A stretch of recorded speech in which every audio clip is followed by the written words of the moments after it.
Halo, selamat datang di channel Kuliah Kehidupan. Ini cerita sedikit lucu ya, karena saya dapat cerita ini tuh dari salah satu klien saya. Dia ini hampir setiap ketemu selalu nyeritain tentang istrinya, dan dia berharap kalau saya bisa memberikan solusi. Tapi saya tidak berani memberi solusi karena saya bukan konsultan pernikahan. Tapi saya mulai kepo dengan cerita-ceritanya. Lalu saya seperti biasa melakukan riset tentang para wanita-wanita yang narsistik. Kenapa saya lebih fokus ke wanita? Karena kebanyakan orang narsistik itu laki-laki. Jadi saya tertarik karena jarang banget ada bahasan tentang wanita yang narsistik. Materi kali ini saya bahas lewat sudut pandang seorang suami yang mempunyai istri yang narsistik. Oke, pertama, seringkali dia membuatmu merasa bahwa semua adalah salahmu. Ini yang saya lihat dari klien saya itu. Dia selalu tanya, ini salah saya Pak? Nah, jadi biasanya pasangan yang narsistik itu, dia selalu menyalahkanmu atas segalanya. Dia akan berperilaku seakan-akan dia tidak pernah puas di hidupnya, dan tentunya itu adalah salahmu. Lalu kamu akan merasa bahwa kamu selalu mengecewakannya, dan kamu pun mulai berpikir bahwa semua itu adalah salahmu. Setelah itu, dia akan pelan-pelan melocutimu, atau mengambil sifat-sifat jantanmu, supaya kamu nggak bisa dominan, atau kamu nggak bisa melawan. Ya, simpelnya dia akan sering banget komplain. Misalnya nih, kamu selesai nyuci piring, nanti dia komplain. Ini kok ditaruh di sini sih? Atau kamu habis nyapu, dia komplain. Nyapunya kok nggak bersih sih? Kalau kamu beli sesuatu buat dia komplain. Kok belinya merek yang ini sih? Jadi seakan-akan apapun yang kamu lakukan itu nggak akan pernah cukup. Dan itu mengerikan loh. Klien saya ini, dia habis beliin istrinya Mini Cooper. Dan istrinya komplain. Aneh kan? Dan akan selalu begitu. Dan tentunya kamu akan jarang banget mendengar ucapan bersyukur atau terima kasih dari dia. Lalu kamu akan merasa bahwa semua hal yang kamu lakukan itu selalu salah. Dan kamu mulai merasa bahwa kamu yang salah di hubungan itu. Kedua, dia nggak pernah memihak padamu. Orang narsistik itu susah atau malah mungkin nggak bisa jadi seorang soulmate. Orang narsistik itu susah untuk mempercayai orang lain. Selain mereka itu skeptis, mereka juga trust issue. Dan itu termasuk tidak bisa mempercayai orang-orang di dekat mereka. Dan orang narsistik itu tidak bisa merasa aman dalam bentuk hubungan apapun. Karena di masa kecilnya biasanya mereka tidak merasakan keamanan dalam keluarga. Dan ini sampai dewasa membuat mereka tidak bisa percaya pada siapapun. Mereka tidak bisa mensupport pasangannya dan selalu curiga. Oke, ketiga, dia akan membuatmu merasa bersalah jika kamu menginginkan cinta dalam bentuk apapun.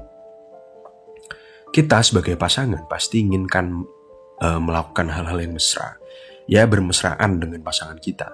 Lalu ketika kita mencoba untuk mesra, ya misalnya kamu bilang, yang besok Jumat nonton yuk. Dia jawab, enggak aku capek. Ya, itu satu contoh kecil. Contoh lainnya bisa kalian interpretasikan sendiri. Dia akan selalu melakukan itu terus-menerus dan mengisolasimu, lalu membuatmu merasa kesepian. Karena setiap kamu mencoba dekat dengannya, dia akan menolak. Enggak sekarang, aku sibuk, dan sebagainya. Dan ketika kita kesepian, biasanya kita akan dekat dengan teman. Nah, lalu kita masuk ke poin keempat. Keempat, dia nggak mau kamu punya teman. Teman cowok aja nggak boleh, apalagi teman cewek. Kenapa begitu? Karena dia nggak mau kamu punya support system. Dia maunya kamu bergantung padanya. Ketika kamu punya teman, dia akan merasa terancam. Karena dia juga takut ketika kamu punya sahabat atau teman, lalu kamu cerita tentang dia ke sahabatmu itu akan membuka matamu. Lalu kamu sadar dan kamu meninggalkannya. Kalau kamu cerita, yang aku main sama si A ya, dia nggak akan boleh, sama siapapun itu dia nggak akan boleh. Dia akan kasih berbagai macam alasan untuk kamu nggak main sama si A, si B, si C, dan seterusnya. Dia akan bilang, jangan yang si A itu tukang selingkuh. Jangan, dulu aku diceritain temanku kalau si B itu pembohong, dan sebagainya. Kalaupun mereka boleh, biasanya mereka menyarankan kamu untuk main sama seseorang yang kamu nggak deket. Misal, jangan sama si A, sama si Z aja. Padahal kamu sama si Z nggak deket sama sekali. Dan karena itu dia ngebolehin kamu main sama si Z. Karena dia tahu kamu gak cocok sama si Z. Dan kamu gak akan temenan sama si Z. Manipulatif banget kan? Jadi seakan-akan dia memanipulasimu dan mengatakan bahwa aku tuh gak ngelarang kamu main sama teman-temanmu.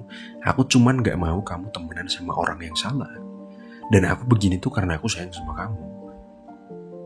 Dan nanti entah sebab apapun, ketika kamu ada konflik atau cekcok sama temenmu, dan kamu cerita sama dia akan membuat seolah-olah itu masalah besar, dan memaksamu untuk memusuhi temanmu. Dan ini juga terjadi di klien saya. Istrinya gak ngebolehin dia konsultasi sama saya. Dia juga cerita kalau saya gak setuju sama sesuatu tentang bisnisnya. Istrinya maksa dia untuk putus kontrak dari saya. Kelima, dia selalu menekankan bahwa bersamamu itu hal yang salah. Dia akan mengatakan bahwa dia tuh dulu ada banyak sekali laki-laki yang deketin. Tapi dia milih kamu. Dan sekarang karena dia milih kamu, dia tidak bahagia. Lalu dia bilang, andai dulu aku nikahnya sama si A, bukan sama kamu, pasti aku bahagia. Harusnya dulu aku dengerin kata mama kalau kamu bukan laki-laki yang baik, dan sebagainya. Mungkin bagi viewer yang pasangannya normal-normal aja, kalian pasti mikir, kalau pasanganku ngomong gitu, pasti aku putusin. Tapi gak semudah itu. Orang-orang narsistik ini tuh pinter banget memanipulasi. Dan akhirnya bukan meninggalkannya. Pasangannya justru akan mencoba lebih keras untuk menunjukkan cinta dan kasih sayangnya. Kalau dia komplain uangmu sedikit, kamu jadi berusaha untuk cari uang lebih banyak yang padahal itu udah cukup. Kalau dia komplain kamu seksnya gak enak, kamu jadi lebih berusaha untuk olahraga atau belajar foreplay untuk memuaskan dia, dan sebagainya. Lalu dia akan mengapresiasimu atau seenggaknya berhenti komplain, dan ketika kamu sudah bisa damai lagi, dia akan melakukan hal itu berulang-ulang kali dan selamanya. Keenam, dia selalu menyalahkanmu tentang semua permasalahan di kehidupannya. Ya, simpelnya kamu dijadiin samsak emosionalnya. Contohnya nih, tiba-tiba dia kena utang besar, lalu kamu tahu itu, dan kamu coba tanya untuk meluruskan apakah itu benar, dengan niatan juga kamu pengen membantu sebenarnya. Nah, dia akan bilang, aku tuh gini gara-gara kamu, karena kamu gini. Kalau bahasa gaulnya sih gaslighting. Ketujuh, dia menganggap dirinya ratu dan menganggap dirimu budak. Bukan ratu dan raja, tapi ratu dan budak. Awalnya, dia akan selalu mempertanyakan keputusan-keputusanmu, lalu tanpa kalian sadari, dia akan membuatmu menjadi pribadi yang seperti tentara. Dikit-dikit lapor. Kamu dapat uang, kamu lapor. Kamu beli ini, kamu lapor. Kamu beli itu, kamu lapor. Kamu kesini, kamu lapor. Kamu kesitu, kamu lapor. Kamu mau pipis, kamu lapor. Kamu mau BAB, kamu lapor. Dan jika dia nggak suka, dia akan mengkritikmu. Sehingga kamu akan menjadi pribadi yang tidak bisa mengambil keputusan. Misalnya, kamu mau apa? Kamu akan tanya sama dia. Yang aku boleh ini nggak? Yang aku boleh itu nggak? Yang aku boleh gini nggak? Yang aku boleh gitu nggak? Dan sebagainya. Nomor 8. Dia selalu menyalahkanmu meski itu kesalahannya. Betul, kalian gak salah dengar. Misalnya nih, dia melakukan kesalahan dan tiba-tiba dia bisa membuat dirinya tuh seakan-akan dia korban dan kamu adalah pelakunya. Dan lalu kamu percaya. Ya, sangat gak sehat banget. Nomor 9. Dia itu emotionally absent. Alias gak pernah ada untukmu. Seakan-akan dia itu gak punya jiwa. Misalnya ya, kamu lagi sedih karena ada masalah di pertemananmu, di keluargamu, di pekerjaanmu. Ya dia gak akan ada di situ, dia gak akan ada untuk menenangkanmu, untuk memihakmu gitu. Gak akan pernah kayak gitu. Dan dia gak akan pernah merasa bersalah. Dan kalaupun kamu mengkonfrontasikan dia bahwa yang kamu itu salah, kamu harusnya gini. Dia gak akan pernah minta maaf. Dan yang terakhir, selalu mengancam untuk putus atau cerai. Oke, sekian dari kuliah kita hari ini. Jangan lupa like, share, dan subscribe.